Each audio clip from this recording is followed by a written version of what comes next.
Myself Azimuddin from Gasol Education, and the topic of the day is Let's Walk Together.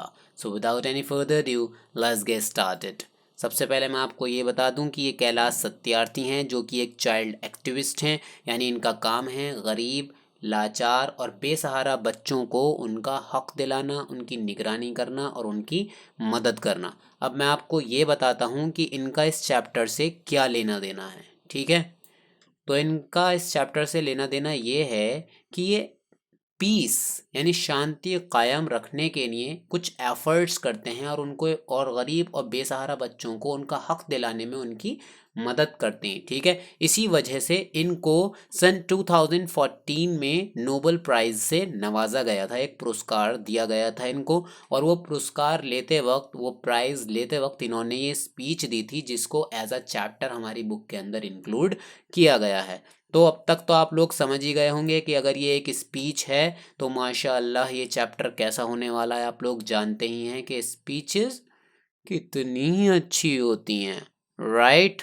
इस वजह से मैं इस पूरे चैप्टर को वर्ड टू वर्ड एक्सप्लेन नहीं करूँगा क्योंकि 6 पेजेस का चैप्टर है और स्पीच है। आप लोग अंदाज़ा लगा सकते हो, अगर मैंने पूरा चैप्टर एक्सप्लेन किया तो शायद आप लोगों को नींद आ जाएगी। इसलिए आप लोगों को मैं हिंट दे रहा हूँ कि जहाँ ये येलो कलर के आपको हाइलाइट्स नज़र आएंगे लेफ़्ट हैंड साइड पर, मैं सिर्फ उन्हीं लाइंस को एक्सप्लेन करूँगा। मैंने छांट के इम्पॉर्टेंट लाइंस निकाली हैं, okay. From this podium of peace and humanity, I am deeply honored to recite a mantra from the ancient text of wisdom Vedas. ठीक है।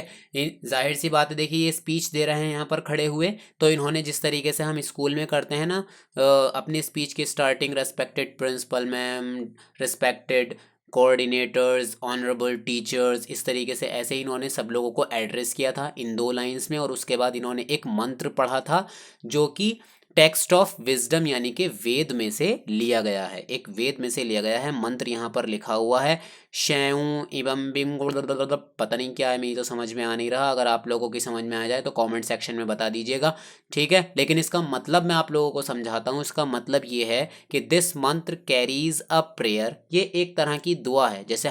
जैसे मुसलमान लोग सलाम करते हैं, सलाम अलैकुम, वो एक दुआ होती है जिसका मतलब होता है कि आप सलामत रहें। इसी तरीके से ये भी एक दुआ है, ठीक है। और इसका मकसद है, इसके अंदर पोटेंशियल होता है to liberate humanity from all man made crisis, इंसान की क्राइसिस यानी कि मुसीबतों और बलाओं से हिफाजत करना, ठीक है। अब चलते हैं नेक्स्ट पेज पर। With a warm heart, I recall how thousands of times I have been liberated each time I have freed a child from slavery. In the first smile of freedom on their beautiful faces, I see the gods smiling. अब ये बहुत ही ज़्यादा warm है, यानी कि इनको बहुत ही ज़्यादा एहसान मंद हैं अल्लाह ताला के। और ये कहते हैं कि thousands of time I have been liberated, हज़ारों बार मैंने ग़ुलामी से आज़ाद होने का एहसास किया है। कब कब किया है? Each time I have freed a child from slavery, जब जब इन्होंने किसी बच्चे की हेल्प की है और उसे ग़ुलामी से आज़ाद करवाया है, ठीक है। आज का दौर क्या है, मतलब जैसे गरीब और लाचार और बेसहारा बच्चे होते हैं तो वो मजबूर हो जाते हैं जगह जगह काम करने के लिए, ठीक है। जैसे कोई होटल पे लग गया, कोई भीख मांगने लगा, या फिर कोई जो है वो शूज़ पॉलिश करने के लिए बैठ गया। इस तरह से जगह जगह लोग चाइल्ड लेबर के शिकार बन चुके हैं। तो उस चाइल्ड स्लेवरी से या चाइल्ड लेबर से जब जब इन्होंने किसी बच्चे की हेल्प की है और उससे बचाया है, तब तब इनको ऐसा महसूस हुआ है जैसे कि ये खुद उस चाइल्ड लेबर के शिकार थे और वो बोझ इनके सीने पर था, और इनको बहुत ही ज़्यादा सुकून मिला। In the first smile of freedom on their beautiful faces I see the God smiling, मतलब गुलामी से आज़ाद होने के बाद जब कोई बच्चा मुस्कुराता है तो उन्हें ऐसा महसूस होता है जैसे कि उनके चेहरे पे गॉड बैठे हों, यानी कि अल्लाह ताला खुद उस स्माइल कर रहे हों। I give the biggest credit of this honour to my movements Kalu Kumar, Dhumdas and Adarsh Kishore, ये तीनों इनके पार्टनर्स हैं इस काम में, यानी कि इनके राइट हैंड समझ लीजिए आप। एंड इकबाल मसीह एक और है, Iqbal Masih from Pakistan, who made the supreme sacrifice for protecting the freedom and dignity of the children. जिस तरीके से कैलाश सत्यार्थी बच्चों की मदद कर रहे हैं, उनको प्रोटेक्ट करने की कोशिश कर रहे हैं, उनको आज़ाद करने की कोशिश कर रहे हैं, इसी तरीके से ये चार लोग इनके बहुत ही पक्के वाले साथी हैं। एक तो है कालू कुमार, दूसरा धूमदास, तीसरा आदर्श किशोर और चौथा इकबाल मसीह फ्रॉम पाकिस्तान। क्वेश्चन के अंदर ये बात पूछी जाएगी, इन नामों को याद रख लीजिएगा, हो सकता है ये क्वेश्चन एग्जाम में भी आपके एनुअल में आ जाए। I humbly accept this reward on behalf of all such martyrs. और उन्होंने कहा कि जितने भी लोगों ने मेरा साथ दिया है उन सबकी बिहाफ पर मैं ये अवार्ड ले रहा हूँ। ये इस अवार्ड पर सिर्फ मेरा हक नहीं है बल्कि उन सभी एक्टिविस्ट्स का हक है जिन्होंने मेरे साथ हेल्प की है। ठीक है, आगे ये कह रहे हैं कि भाई हमारी जो धरती है इंडिया की, वहाँ पे लॉर्ड बुद्धा जैसे लोग भी हुए हैं, गुरु नानक जैसे, महात्मा गांधी जैसे।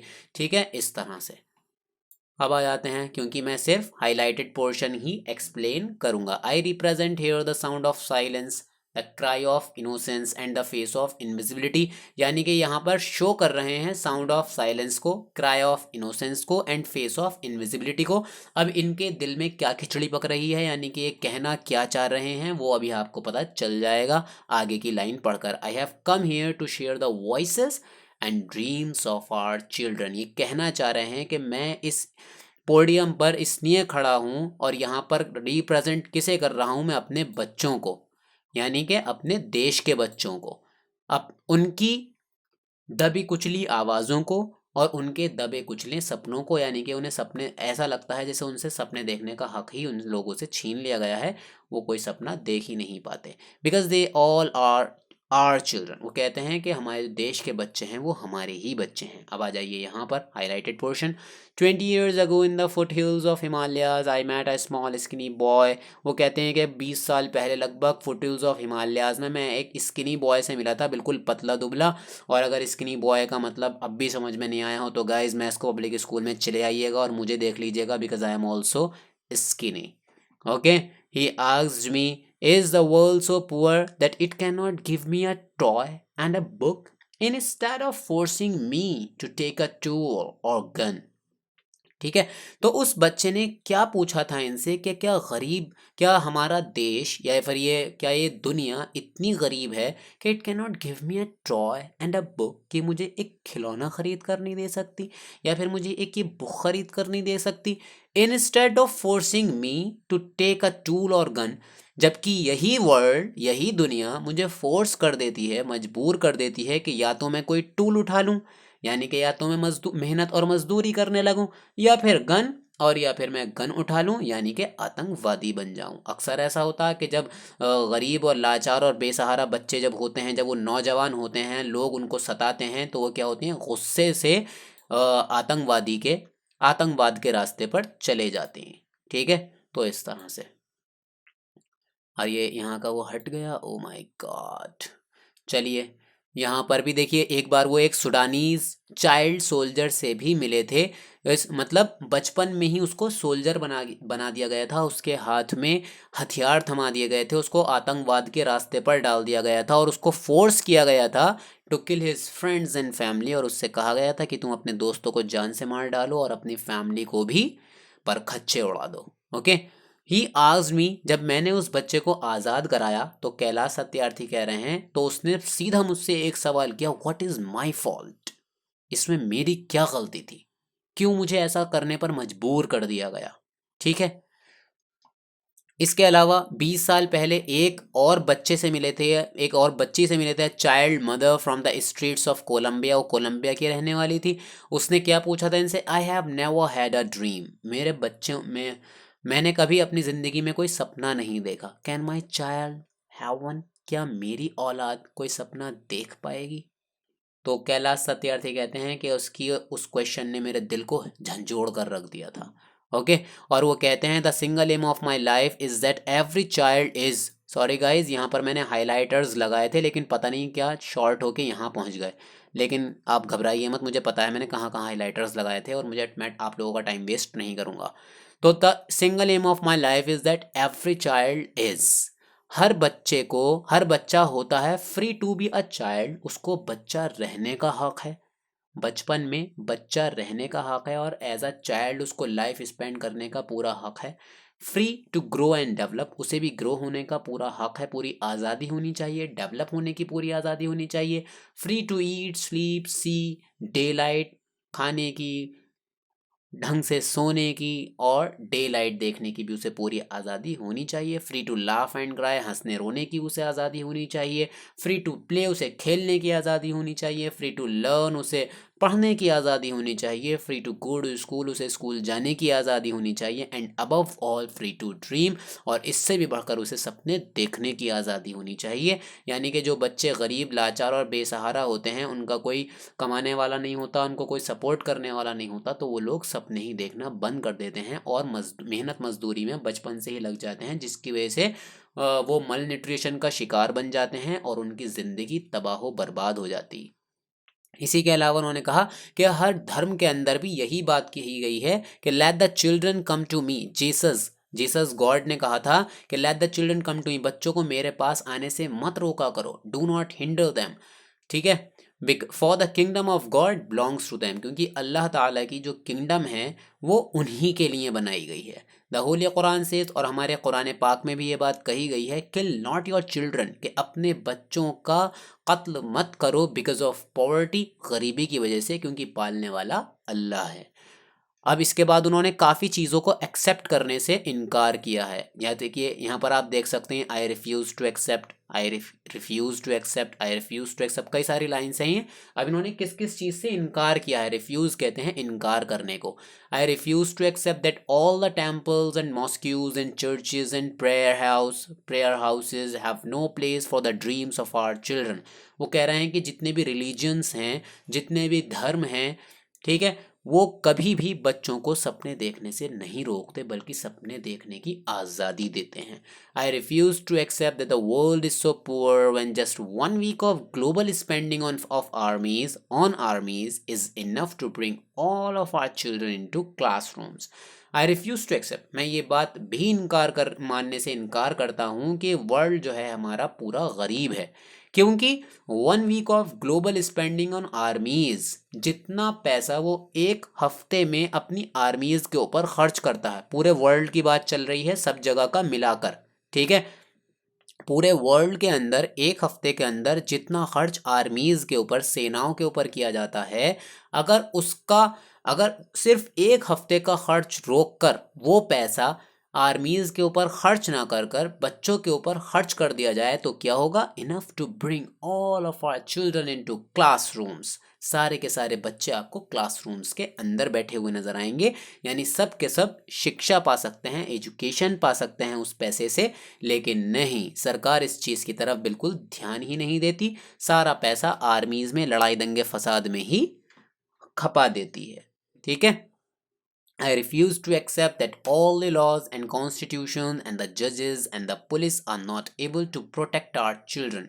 उन्होंने कहा कि मैं ये बात मानने से भी इनकार करता हूँ कि जितने भी लॉज बनाए गए हैं कॉन्स्टिट्यूशन के अंदर, या जो हमारे जजेस हैं, जो पुलिस है, वो इस काबिल नहीं है कि वो अपने बच्चों को, अपने मतलब हमारे देश के बच्चों को प्रोटेक्ट कर सके।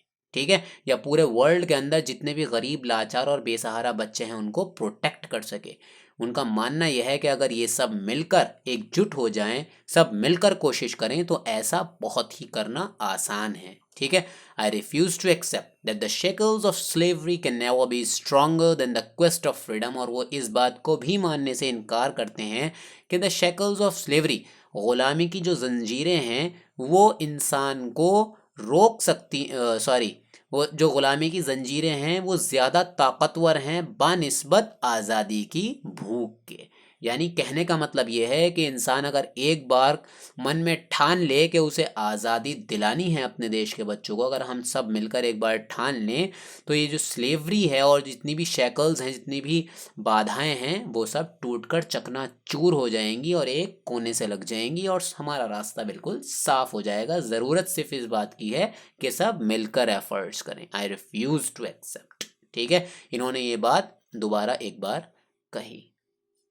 अब इसके बाद आ जाते हैं यहाँ पर, ये हाइलाइटर मैंने यहाँ लगाया हुआ था, पता नहीं कैसे खुद ब खुद गायब हो गया। Okay, the biggest crisis knocking on the doors of humanity today is intolerance. इस लाइन को ध्यान से सुन लीजिएगा, आपको एक्सट्रैक्ट या फिर शायद शॉर्ट क्वेश्चन में या वेरी शॉर्ट में कहीं एक क्वेश्चन मिलेगा जिसका आंसर ये है, the biggest crisis knocking on the doors of humanity. आज के दौर में या आने वाले दौर में इंसानियत के दरवाजे पर या इंसानियत के लिए जो सबसे बड़ा ख़तरा, बिगेस्ट क्राइसिस, जो सबसे बड़ा ख़तरा बनने वाली है चीज़, वो क्या है? इंटॉलरेंस। इंटॉलरेंस मीन्स सब्र करने की ताकत नहीं है आज के दौर में लोगों के अंदर। ठीक है, ये है।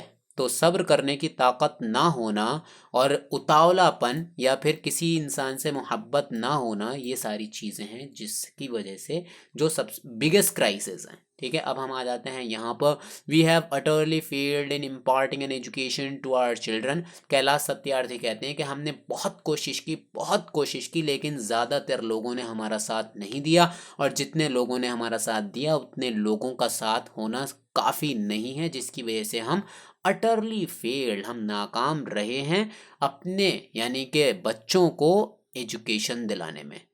ठीक है, एन एजुकेशन, एक ऐसी शिक्षा दिलाने में that gives a meaning of and objectives of life, जिससे इंसान को एक मीनिंग मिलता है लाइफ का और एक ऑब्जेक्टिव मिलता है, एक गोल सेट होता है इंसान की लाइफ में कि हाँ भाई मुझे ये करना है, and a secure future.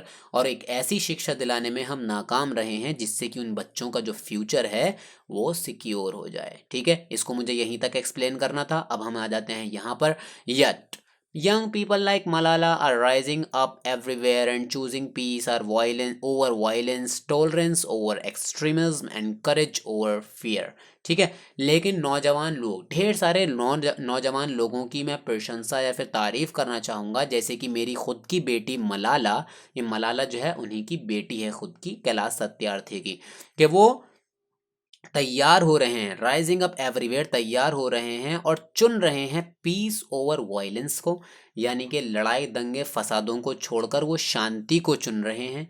Tolerance over extremism, tolerance को चुन रहे हैं, एक्सट्रीमिज्म को छोड़ रहे हैं। टॉलरेंस कहते हैं बर्दाश्त की ताकत होना, यानी सब्र का दामन थामना, और एक्सट्रीमिज्म कहते हैं कि पॉलिटिक्स या फिर धर्म के नाम पर दंगे फसाद करवाना। And courage over fear. ठीक है, और वो करेज को अपना रहे हैं, हिम्मत को अपना रहे हैं, फियर को छोड़ रहे हैं। सॉल्यूशंस, अब आ जाते हैं हम अपने नेक्स्ट हाइलाइटर पर। 18 years ago millions of my brothers and sisters in 103 countries marched across 80,000 kilometers and a new international law against child labor was born. We have done this। Okay, तो अब उन्होंने बहुत ही कॉन्फिडेंस के साथ एक बात कही कि ऐसा नहीं है कि अगर आप हमारा साथ देंगे तो कुछ नहीं होगा, अगर हम सब मिलकर एक साथ चलेंगे, इसके खिलाफ आवाज़ उठाएंगे, जो बच्चों के ऊपर ध्यान नहीं दिया जा रहा है, सरकार बच्चों की तरफ बिल्कुल ध्यान नहीं देती, जो गरीब लाचार और बेसहारा बच्चे हैं, तो अगर हम सब मिलकर इसके खिलाफ आवाज़ उठाएंगे तो ऐसा नहीं है कि हमारी आवाज़ सुनी नहीं जाएगी, सुनी जाएगी। क्योंकि 18 ईयर्स अगो, 18 साल पहले, millions of my brothers and sisters, लाखों लोगों ने मिलकर 103 कंट्रीज़ के अंदर, 103 कंट्रीज़ में 80,000 किलोमीटर की मार्च की थी, यानी कि रैली निकाली थी, और जिसका नतीजा ये हुआ था कि एक नया लॉ बनाया गया अगेंस्ट चाइल्ड लेबर। ठीक है, किसके खिलाफ? चाइल्ड लेबर के, कि आज के दौर में चाइल्ड लेबर जो है वो इलीगल मानी जाती है और बैन मानी जाती है, और अगर कोई इंसान अपने बच्चे से या किसी से भी चाइल्ड लेबर करवाता है तो वो कानूनन अपराध है और उसको सज़ा या फिर पेनल्टी पड़ सकती है। ठीक है, तो ये एक साथ सबके निकलने की वजह ही थी। वो कह रहे हैं कि एक बार फिर से उसी तरह एकजुट होने की ज़रूरत है, एक साथ आवाज़ उठाने की ज़रूरत है, हम फिर से एक बार इस दुनिया का नक्शा बदल सकते हैं। You may ask what can one person do. अब वो बात आ गई कि एक इंसान क्या कर सकता है, आप पूछ सकते हैं। Let me tell you a story I remember from my childhood. अब ये एक स्टोरी सुनाएगा, बहुत गजब की स्टोरी है, पूरी सुनाऊंगा मैं भी आप लोगों को। ठीक है, इनके बचपन में इन्होंने कहीं सुनी थी। A terrible fire had broken out in the forest. एक बार क्या हुआ कि किसी जंगल के अंदर टेरिबल फायर, बहुत ही भयंकर आग लग गई, पूरा जंगल जलकर खाक होने लगा। All the animals were running away, सारे के सारे जानवर जो हैं घबराहट के मारे परेशान होकर इधर उधर भागने लगे और जंगल को छोड़ने लगे, इंक्लूडिंग द लायन, हत्ता कि शेर भी उल्टे पांव भाग रहा था। किंग ऑफ द फॉरेस्ट, जिसको फॉरेस्ट का किंग ऑफ द फॉरेस्ट माना जाता है, यानी जंगल का राजा माना जाता है। Suddenly the lion saw a tiny bird, लेकिन इतने में ही शेर की नज़र एक टाइनी बर्ड पर पड़ी, एक छोटी सी चिड़िया पर, रशिंग टुवर्ड्स द फायर, जो आग से दूर नहीं बल्कि आग की तरफ जा रही थी। ही आस्क्ड द बर्ड, उसने उस चिड़िया से पूछा, व्हाट आर यू डूइंग? अरे भाई, मर आत्महत्या करने का इरादा है क्या? इरादे क्या हैं तुम्हारे? कहाँ जा रही हो उधर? आग लगी हुई नजर नहीं आ रही क्या? To the lion surprise the bird replied, लेकिन जो रिप्लाई उसने दिया उससे लॉयन सरप्राइज हो गया, हैरान रह गया। I am on my way to extinguish the fire, मैं अपना काम कर रही हूँ और मेरा काम क्या है? एक्सटिंग्विश द फायर, आग को बुझाना। The lion laughed and said, तो शेर जो है वो हंस पड़ा और उसने बोला, how can you kill the fire with just one drop of water in your beak? अरे तुम्हारी एक नन्ही सी चोंच के अंदर एक एक बूंद पानी है, उससे क्या तुम इतनी बड़ी आग बुझा पाओगी? पूरे जंगल के अंदर फैली हुई आग। द बर्ड वॉज एडमेंट, उसने बहुत ही गर्व के साथ कहा, but I am doing my bit, लेकिन जितनी ताकत अल्लाह रब्बुल इज़्ज़त ने मुझे दी है, मैं उतनी कोशिश कर रही हूँ। अगर तुम लोग भी उतनी उतनी कोशिश करो जितनी कोशिश मैं कर रही हूँ, तो शायद ये आग बुझ जाए और हम घर से बेघर होने में घर से बेघर होने से बच जाएं। इसी ये बात सुनकर लॉयन जो है बहुत ही ज़्यादा इंस्पायर हुआ और उसने एक घुर्राहट मारी, बहुत तेज़ी से दहाड़ा और सारे जानवरों को रोककर, और फिर यही बात कह के दूसरे जानवरों को इंस्पायर किया। सब लोग जिस जिस तरह से भी अपने मुंह में भरकर या जिस तरीके से भी पानी ला सकते थे, जैसे एलिफेंट अपनी सूंड में भरकर लाया, ठीक है, इस तरह से, और उन्होंने उस आग को बुझा डाला। ठीक, तो इसी तरीके से वो कह रहे हैं कि एक इंसान कुछ नहीं कर सकता, लेकिन अगर सब मिलकर कोशिश करें तो कुछ भी मुमकिन है। यानी यहाँ पर वो एज अ टीम वर्क करने के लिए बोल रहा है कि ये काम अकेले के इंसान का नहीं है, ये एज अ टीम वर्क ही मुमकिन हो पाएगा। But there is one serious disconnect, it is the lack of compassion. लेकिन सब लोग एक नहीं हो पाते, सब लोग एक साथ आवाज़ नहीं उठा पाते। उसका रीज़न क्या है? उसका रीज़न ये है कि सीरियस डिस्कनेक्ट, आपस में डिस्कनेक्टेड हैं लोग, और लैक ऑफ कंपैशन, कंपैशन नाम की चीज़ ही नहीं है, यानी कि एक दूसरे के प्रति हमदर्दी नाम की चीज़ ही नहीं है। एक दूसरे के दिल में, लोगों के दिलों में एक दूसरे के लिए मोहब्बत और हमदर्दी है ही नहीं। और वो कहते हैं कि जिस दिन ये कंपैशन आ जाएगा, जिस दिन लोगों के दिलों में एक दूसरे के लिए हमदर्दी और मोहब्बत पैदा हो जाएगी, उसी दिन जस्टिस भी कायम हो जाएगा, इक्वालिटी भी कायम हो जाएगी और फ्रीडम भी कायम हो जाएगी। ठीक, अब हम चलते हैं आगे। यहाँ पर आ जाइए आप। Why did you not come, इसी तरीके से इन्होंने एक बच्चे को और बचाया था, जैसे मैंने भी पीछे एग्जांपल्स दिए थे, इन्होंने तो एक बच्चे को और बचाया था, वो 8 साल की लड़की थी। तो जैसे ही इन्होंने उसको बचाया तो उसने सबसे पहला सवाल ये पूछा कि आप पहले क्यों नहीं आए? उसके इस सवाल ने इनको अंदर तक पूरा झंझोड़ दिया। ठीक है, इस तरह से। अब आगे देखते हैं। We need collective actions with a sense of urgency, every single minute matters, every single child matters, every single childhood matters. उन्होंने कहा कि हमें कलेक्टिव एक्शंस की ज़रूरत है। यानी वही बात घूम फिर कर फिर वही बात आ रही है जो भी मैंने पीछे बताई थी, इसीलिए मैंने बीच बीच में बहुत सारा टेक्स्ट स्किप भी किया है, क्योंकि सब जगह घूम फिर कर एक ही बात कही गई है। ठीक है, तो अगर जो मैंने टेक्स्ट स्किप किया है, आप लोग ये मत सोचिएगा कि हमारा नुकसान हो जाएगा या ये या वो, बहुत लंबा चैप्टर है खामा खां का, मतलब खामा खां का तो नहीं है, लेकिन एक ही बात को घुमा फिरा कर सब जगह अलग अलग वर्ड्स में कहा गया है, इसलिए मैंने काफ़ी सारा टेक्स्ट इसमें स्किप कर दिया है। जैसे कि यहाँ पर फिर से वही बात आ गई कि कलेक्टिव एक्शन की, यानी कि सब लोग मिलकर अगर काम करेंगे तो ही हो पाएगा मुमकिन, क्योंकि हर एक मिनट कीमती है, हर एक बच्चा कीमती है और हर एक बच्चे का बचपन कीमती है। ठीक है, और उन्होंने कहा कि मैं चैलेंज देता हूँ पैसिविटी को और पैसिमिज्म को, यानी कि लोग जो निठल्ले और नाकाम बैठे हैं, उनके उनके जोश को, उनकी ताकत को मैं चैलेंज देता हूँ कि अगर हिम्मत मर्दा है आपके अंदर तो आइए, खड़े होइए, तैयार हो जाइए और मेरा साथ दीजिए। ठीक है, अब इन्होंने कुछ एडवाइजेस गवर्नमेंट के लिए भी नसीहत फरमाई है। गवर्नमेंट को भी क्या कहा है? Government must make child friendly policies. एक तो उन्हें चाइल्ड फ्रेंडली पॉलिसीज़ बनानी चाहिए जिसमें बच्चों का ज़्यादा से ज़्यादा फ़ायदा हो सके, ख़ास तौर से जो गरीब, लाचार और बेसहारा हैं उनको भी थोड़ा बहुत फ़ायदा हो सके। ठीक है, यानी कि वो जिल्लत भरी ज़िंदगी से बच जाएं और एक इज्जत भरी ज़िंदगी पा सकें, एजुकेशन पा सकें और अपने फ्यूचर में कुछ कर सकें। एंड इन्वेस्ट इन एजुकेशन, उनको एजुकेशन के ऊपर भी फोकस करना पड़ेगा। ठीक है, ख़ास तौर से नौजवान लोगों के लिए भी।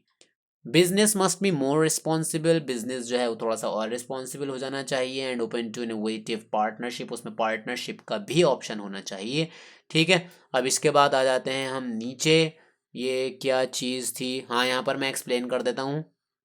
ठीक है, ये वाला एक छोटा सा वाकया है इनकी खुद की लाइफ का, मैं अपने वर्ड्स में बता देता हूँ आप लोगों को कि इनका एक, जब ये स्कूल जा रहे थे तो इनके गेट के आगे एक कॉबलर बैठा हुआ था, इन्हीं की एज का एक लड़का जो कि शूज़ पॉलिश वगैरह कर रहा था। ठीक है, तो इन्होंने अपने टीचर से एक सवाल पूछा था कि टीचर्स, जिस तरह मुझे स्कूल आने का हक है, स्कूल आने की आज़ादी है, उस तरीके से उस बच्चे को स्कूल आने की आज़ादी और स्कूल आने का हक क्यों नहीं है जो कि गेट के बाहर बैठा हुआ पॉलिश कर रहा है शूज़ पर। ठीक है, तो टीचर्स के पास उनके कोई जवाब नहीं था। कुछ दिन ये ऐसे ही देखता रहा, लेकिन एक दिन इसने बहुत ज़्यादा हिम्मत जुटाई और इसने क्या किया, उसके पापा से कहा कि आप इसको स्कूल भेजने क्यों नहीं भेजते। तो उन्होंने कहा कि हम तो सिर्फ इस दुनिया में काम करने के लिए ही पैदा हुए हैं, जिससे इनको सुनकर बहुत ही ज़्यादा गुस्सा आ गया। और वो कहते हैं कि आज भी अगर मैं उस सवाल को जवाब को सुनता हूँ कहीं पर तो मुझे बहुत ही ज़्यादा गुस्सा आ जाता है। और फिर इन्होंने चैलेंज भी किया था, उसको समझाया था, इंस्पायर किया था, और उसका रिजल्ट ये निकला था कि वो बच्चा, the cobbler boy was studying with me in my classroom. कुछ ही दिनों के अंदर वो बच्चा स्कूल आने लगा था और उसका भी स्कूल में एडमिशन करवा दिया गया था। तो वो कह रहे हैं कि today it is time for every child to have the right to life. आज के दौर में हर बच्चे को हक है, राइट टू लाइफ है, राइट टू फ्रीडम है, राइट टू हेल्थ है, राइट टू एजुकेशन है, राइट टू सेफ्टी है, राइट टू डिग्निटी है, राइट टू इक्वालिटी है, and the right to peace है। इन सारी चीज़ों पर ही हर बच्चे का हक होता है। ठीक है, अब आ जाते हैं अपने लास्ट पेज पर। Today I see thousands of Mahatma Gandhis, Martin Luther Kings and Nelson Mandelas marching forward and calling on us, the boys and girls have joined, I have joined in, we ask you to join too. अब ये यहाँ पर जो speech दे रहे हैं ना कैलाश सत्यार्थी, उनके सामने ऑडियंस बैठी है, ढेर सारे लोग, तो उनको तैयार कर रहे हैं कि भाई ढेर सारे लोगों ने मुझे ज्वाइन किया है, आप भी मुझे ज्वाइन कीजिए, मेरी हेल्प कीजिए। ठीक है, इस तरह से लेटर्स। और फिर वो एडवाइस दे रहे हैं कि डेमोक्रेटाइज नॉलेज, हमें पूरे वर्ल्ड के अंदर नॉलेज फैलानी है, पूरे वर्ल्ड के अंदर जस्टिस फैलाना है, पूरे वर्ल्ड के अंदर कंपैशन यानी कि हमदर्दी और मोहब्बत फैलानी है बच्चों के लिए ख़ास तौर से। एंड उसके बाद हमें क्या करना है, हमें I call upon you in this room and all across the world I call for a march. हमें एक मार्च निकालनी होगी, एक रैली निकालनी होगी, फ्रॉम एक्सप्लॉयटेशन टू एजुकेशन, जिसके नतीजे में लोग एक्सप्लॉयटेशन को छोड़ देंगे, यानी लोगों को या मासूम बच्चों को एक्सप्लॉयट करना या फिर उनसे चाइल्ड लेबर करवाना छोड़ देंगे, उनको एजुकेशन देना स्टार्ट करेंगे। एक ऐसी रैली हम निकालेंगे जिसके बाद इंसान जो है इंसान की गरीबी दूर हो जाएगी, बल्कि प्रोस्पैरिटी आएगी, यानी कि समृद्धि आएगी और डेवलपमेंट होगा। अ march from slavery to liberty, एक ऐसी मार्च निकालेंगे जिसकी नतीजे से स्लेवरी यानी कि गुलामी ख़त्म हो जाएगी और सब इंसानों को आज़ादी मिलेगी। And a march from violence to peace, और एक ऐसी मार्च निकालेंगे, एक ऐसी रैली निकालेंगे जिसके जो वायलेंस के यानी कि दंगे फसादों के खिलाफ होगी और शांति को अपनाएगी। ठीक है, let's march from darkness to light, darkness को छोड़कर हम लाइट में आ जाएंगे, मोर्टैलिटी को छोड़कर डिविनिटी में आ जाएंगे। लेट्स मार्च, तो चलो चलते हैं। So guys, if you like this chapter and if you like this video, please hit the like button and subscribe to my channel Gasol Education, and share my video with as many people of your class as possible. And please set it on your WhatsApp status, on your Instagram stories or FB stories, and just make this video viral all over the world. I mean, जिन स्कूलों में ये book चल रही है, सिर्फ उन स्कूलों में तो कम से कम वायरल हो जाए, रो पीट के 10-15 व्यूज़ तो आ जाएं, जो मेरी वीडियो बनाने की मेहनत कामयाब हो जाए। बदतमीज़ मेरी वीडियो ही नहीं देखते, इतनी मेहनत से बनाता हूँ।